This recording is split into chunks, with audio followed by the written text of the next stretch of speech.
जाति प्रथा उन्मूलन। तो हेलो फ्रेंड्स, कैसे हो आप सब लोग। उम्मीद करती हूँ सभी लोग अच्छे होंगे। तो फ्रेंड्स, मेरे विचार से डॉक्टर अंबेडकर ने अपने भाषण में संदेहपूर्ण प्रामाणिकता और मूल तथा गिरे हुए हिंदुओं के शोचनीय मिथ्या निरूपण को, जो धर्म के सही उदाहरण नहीं है, चुनकर गंभीर गलती की है। जिन मानकों को डॉक्टर अंबेडकर ने अपनाया है, उससे तो प्रत्येक विद्यमान धर्म संभवतः असफल हो जाएगा। अपने योग्यतापूर्ण भाषण में डॉक्टर ने अपने मुद्दे को अत्यधिक सिद्ध करने की कोशिश की है। क्या चैतन्य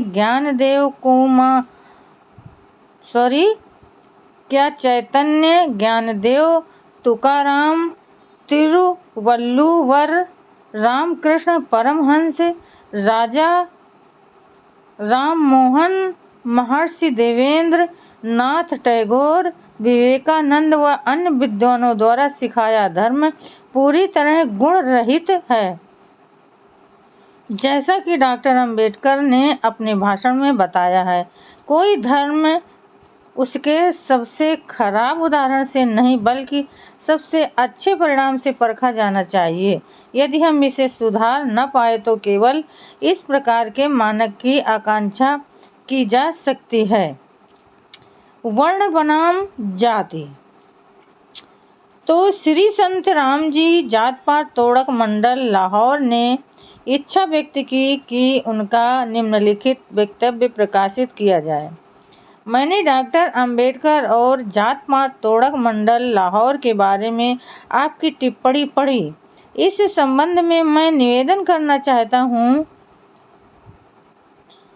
हमने डॉक्टर अंबेडकर को अपने सम्मेलन की अध्यक्षता करने के लिए नहीं बुलाया क्योंकि वे दलित वर्ग के हैं। चूँकि हम लोग छूत और अछूत में भेद नहीं करते हैं।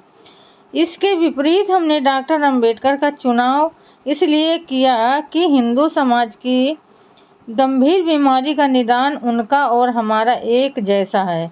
अर्थात उनका भी यही मत था कि हिंदुओं में विघटन और पतन का मूल कारण जाति व्यवस्था है।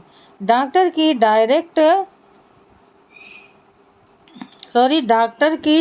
डॉक्टरेट की थीसिस का विषय भी जाति व्यवस्था था। उन्होंने इस विषय पर संपूर्ण रूप से अध्ययन किया हुआ था। हमारे सम्मेलन का उद्देश्य जाति व्यवस्था समाप्त करने के लिए हिंदुओं को राजी करना था, लेकिन एक गैर हिंदू की सामाजिक और धार्मिक मामलों में सलाह कोई प्रभाव नहीं डाल सकती। डॉक्टर अपने भाषण के पूरक भाग में यह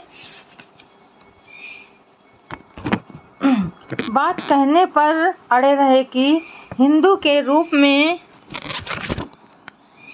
उनका ये अंतिम भाषण है, जो सम्मेलन के हित में अप्रासंगिक और घातक था। इसलिए हमने उनसे निवेदन किया था कि वे अपने भाषण में वो वाक्य निकाल दें, क्योंकि वही बात कहने के लिए उन्हें कोई अन्य अवसर भी मिल सकते थे, लेकिन उन्होंने ऐसा करने से इनकार कर दिया। ऐसी स्थिति में हमने देखा कि केवल सम्मेलन का दिखावा करने का कोई प्रयोजन नहीं था।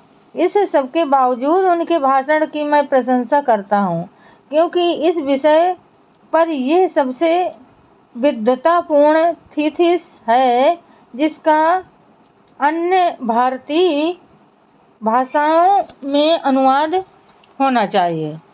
इसके अलावा मैं इस ओर आपका ध्यान आकर्षित करना चाहता हूँ कि जाति और वर्ण में जो आपने दार्शनिक अंतर बताया है वो इतना अधिक सूक्ष्म है जो आम आदमी की समझ में नहीं आता है, क्योंकि व्यवहारिक दृष्टि से जाति और वर्ण एक ही चीज है, क्योंकि दोनों का कृत्य एक समान है, अर्थात अंतरजातीय विवाह और सहभोज पर रोक। आपका वर्ण व्यवस्था का सिद्धांत वर्तमान में अव्यवहारिक है और निकट भविष्य में इसके पुनरुत्थान की कोई आशा नहीं है। केवल हिंदू जात पात के गुलाम हैं तथा इसे वे नष्ट नहीं करना चाहते। अतः जब आप काल्पनिक वर्ण व्यवस्था की वकालत करते हैं तो वे जात पात से चिपकने को न्याय संगत पाते हैं। इस प्रकार आप वर्ण भेद की उपयोगिता से समाज सुधार को क्षति पहुंचा रहे हैं, क्योंकि इससे हमारे रास्ते में रोड़ा अटकता है।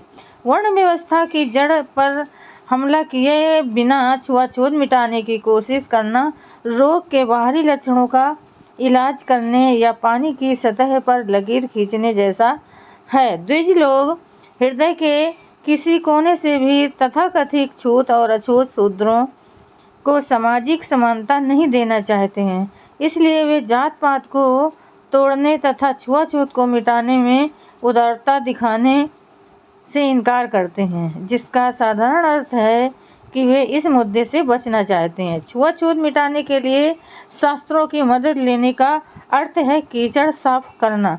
तो फ्रेंड्स, आज के लिए बस इतना ही। कल फिर मिलेंगे अगले नए वीडियो के साथ। तब तक के लिए फ्रेंड, जय भीम, नमो बुद्धाय।